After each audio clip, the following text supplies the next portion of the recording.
नमस्कार दोस्तों, स्वागत करता हूं एक बार फिर से आपके अपने चैनल VIIC में। और सभी व्यूअर्स का एक बार फिर से हार्दिक हार्दिक अभिनंदन है, स्वागत है।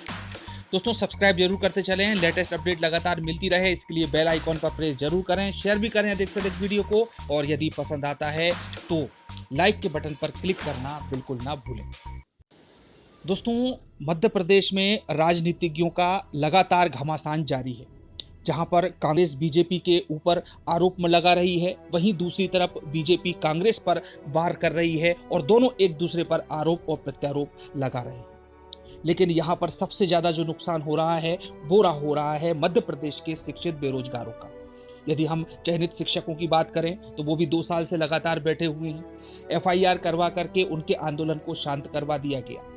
पुलिस भर्ती की बात करें, कृषि विभाग से संबंधित बात करें, मेडिकल से संबंधित बात करें, किसी भी प्रकार की हम भर्ती की बात करें तो सभी राजनीतिज्ञों के दाव पेच में उलझती हुई और फंसती हुई नजर आ रही है। दोस्तों 1 सितंबर 2021 को हाई कोर्ट में पेशी चली, जहां पर 27% OBC आरक्षण के संबंध में जो मुद्दा था उस पर काफी कुछ बहस की गई।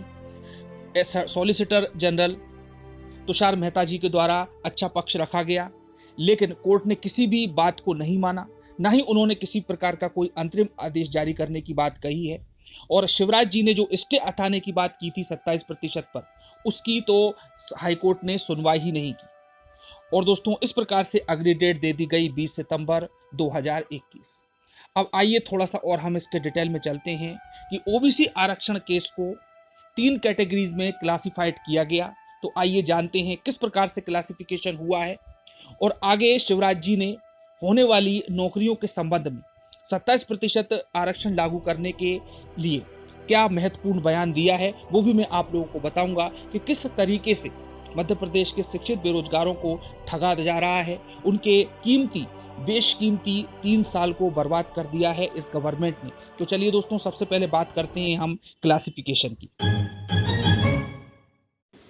दोस्तों हेडिंग है हाई कोर्ट में याचिकाओं का क्लासिफिकेशन यानी कि वर्गीकरण हुआ, और शिवराज सरकार का जो आवेदन दिया था उन्होंने 27% स्टे हटाने का, वह भी निराकृत नहीं किया गया। तो आइए दोस्तों जानते हैं थोड़ा सा और इसके अंदर चलते हैं न्यूज़ के।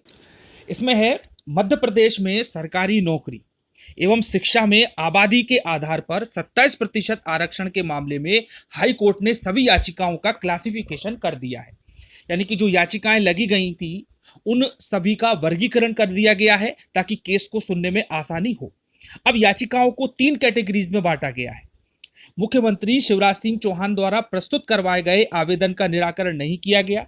सीएम शिवराज सिंह चौहान चाहते थे कि 27% आरक्षण पर हाईकोर्ट द्वारा लगाया गया स्टे खत्म कर दिया जाए, लेकिन हाईकोर्ट ने ऐसा कुछ नहीं किया और अगली डेट दे दी 20 सितंबर 2021। अब अगली सुनवाई में क्या होगा ये भी जान लें। तो मध्य प्रदेश हाईकोर्ट में बुधवार को OBC आरक्षण के समस्त मामलों की एक साथ सुनवाई करते हुए मुख्य न्यायमूर्ति मोहम्मद रफीक एवं जस्टिस विजय कुमार शुक्ला की युगल पीठ ने समस्त याचिकाओं को 3 श्रेणियों में डिवाइड कर दिया ताकि सुनवाई आसानी से हो सके, जैसा मैंने आप लोगों को बताया। चलिए श्रेणियों की बात करें तो पहली श्रेणी ऐसी याचिकाएं जिनमें OBC आरक्षण की वैधानिकता को चुनौती दी गई है। दूसरी श्रेणी ऐसी याचिकाएं जिनमें आबादी के आधार पर 27% OBC आरक्षण का समर्थन किया गया है। तीसरी और अंतिम श्रेणी की ऐसी याचिकाएं जिनमें किसी विशेष भर्ती की प्रक्रिया को चुनौती दी गई है। तो दोस्तों इस प्रकार से 3 कैटेगरीज में बांटा गया है इन याचिकाओं को, और सर्वप्रथम उन याचिकाओं की सुनवाई की जाएगी जिनमें 27% OBC रिजर्वेशन की वैधानिकता को चुनौती दी गई है। चलिए अब बात कर लेते हैं हम अधिवक्ताओं की। तो कितने अधिवक्ताओं ने पक्ष रखा, कितने एडवोकेट्स ने अपना पक्ष रखा। तो राज्य शासन की ओर से सुप्रीम कोर्ट के सीनियर अधिवक्ता सॉलिसिटर जनरल तुषार मेहता ने पक्ष रखा, जैसा हम सभी लोग जानते हैं। अधिवक्ता रामेश्वर सिंह ठाकुर उपस्थित थे। विनायक शाह, विष्णु पटेल, परमानंद साहू, RG वर्मा ने 27% OBC आरक्षण के समर्थन में व शिक्षक की चयन सूची जारी करने के सिलसिले में अपना पक्ष रखा। असीता दुबे की ओर से अधिवक्ता आदित्य संघी। अब दोस्तों असीता दुबे वही हैं जिन्होंने ये केस लगाया था और आदित्य संघी उनके वकील हैं, तो खड़े हुए और राज्य का पक्ष महाधिवक्ता पुरुषेंद्र कौरव जी के द्वारा रखा गया, प्रस्तुत किया गया। तो दोस्तों ये तो हुई क्लासिफिकेशन की बात कि किस तरीके से हाई कोर्ट में जो भी याचिकाएं लगी हैं उनको वर्गीकृत किया गया और प्रेफरेंस के आधार पर सुनवाई की जाना है और वैधानिकता को चुनौती देने वाली याचिका को फर्स्ट नंबर पर रखा जाएगा। चलिए अब हम बात कर लेते हैं मुख्यमंत्री जी की। तो मुख्यमंत्री जी शिवराज सिंह जी ने यह घोषणा की है कि जो 6 याचिकाएं लगाई गई हैं और जिन पर स्टे दिया गया है विभिन्न भर्तियों में, वह मेडिकल की है, पीएससी की है और शिक्षक भर्ती की है, तो यदि हम उनको छोड़ दें तो हम आगे आने वाली जो भी भर्ती निकालने वाले हैं, जैसा उन्होंने कहा है कि 1 लाख भर्तियां हम करने वाले हैं आगे आने वाले समय में, तो उनमें 27% आरक्षण सभी को दिया जाएगा। और इस प्रकार से दोस्तों मुख्यमंत्री जी की एक और घोषणा, जिसे घोषणा कहें या फिर बहुत बड़ा जुमला कहें, जो भी आप कहना चाहें इसको कह सकते हैं, तो वो जुमला दिया, तो वो भी आप न्यूज 18 चैनल के माध्यम से सुन सकते हैं। तो देखें न्यूज।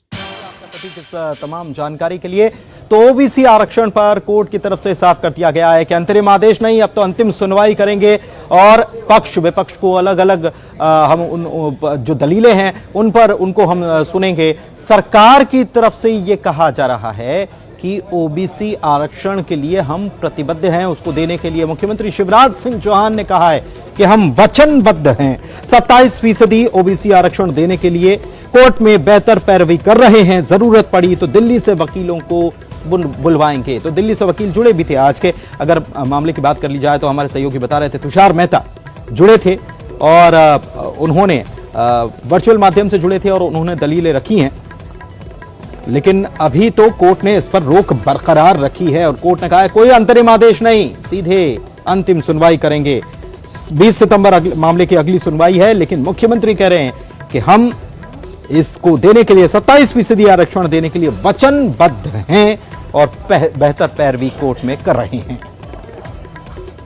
ये आरक्षण का सवाल है, भारतीय जनता पार्टी का दृढ़ और स्पष्ट मत है कि 27% रिजर्वेशन ओबीसी को मिलना ही चाहिए और उसके लिए हमने कोर्ट में जो बेहतर से बेहतर पैरवी हो सकती है उसकी हम लोग व्यवस्था कर रहे हैं। आवश्यकता पड़ने पर दिल्ली से भी एडवोकेट्स जुड़ेंगे, आएंगे और जिन विभागों पर रोक नहीं है वहां हम फिर से भर्तियां निकाल रहे हैं। 27% पर ही भर्तियां होगी। तो क्या करेगी ओबीसी आरक्षण के मामले पर सरकार, कोर्ट में कैसे पक्ष रखेगी, ये देखना होगा। इस बीच एक बड़ी खबर